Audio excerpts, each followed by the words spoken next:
It's time now for our weekly tribute to the FCC, where we bleep and blur moments from the week in television, whether they need it or not. It is This Week in Unnecessary Censorship.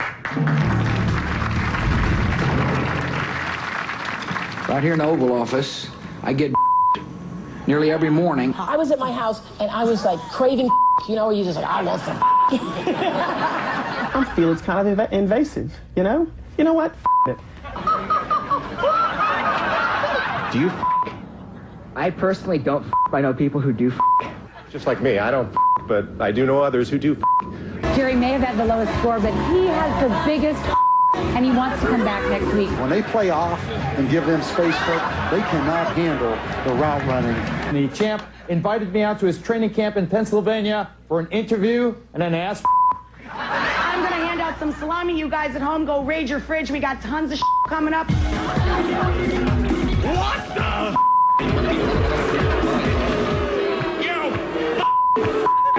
You don't even know talent! Jesus said to Peter, he said, "You love me?"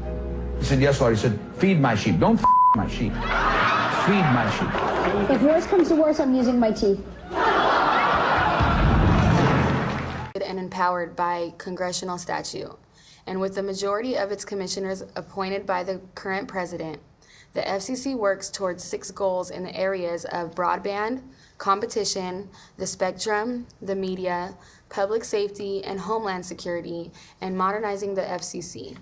The FCC was established by the Communications Act of 1934 as the successor of the Federal Radio Commission and is charged with regulating all non-federal government use of the radio spectrum and all interstate telecommunications, as well as all international communications that originate or terminate in the United States.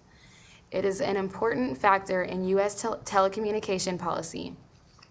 The FCC took over wire communication regulation from the Interstate Commerce Commission. The FCC's mandate jurisdiction covers the 50 states, the District of Columbia, and U.S. possessions. Due, however, to close geographic proximity to the United States, the FCC also provides varied degrees of corporation oversight and leadership for similar communications bodies in other countries of the North America.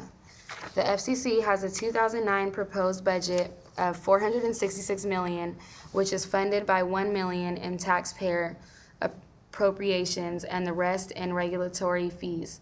It has 1,899 full-time equivalent federal employees.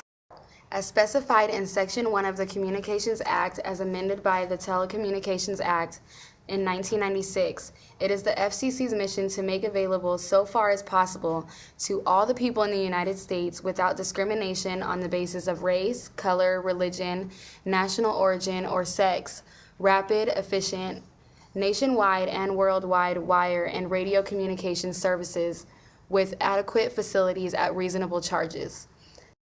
The Act furthermore provides that the FCC was created for the purpose of the national defense and for the purpose of promoting safety of life and property through the use of wire and radio communications.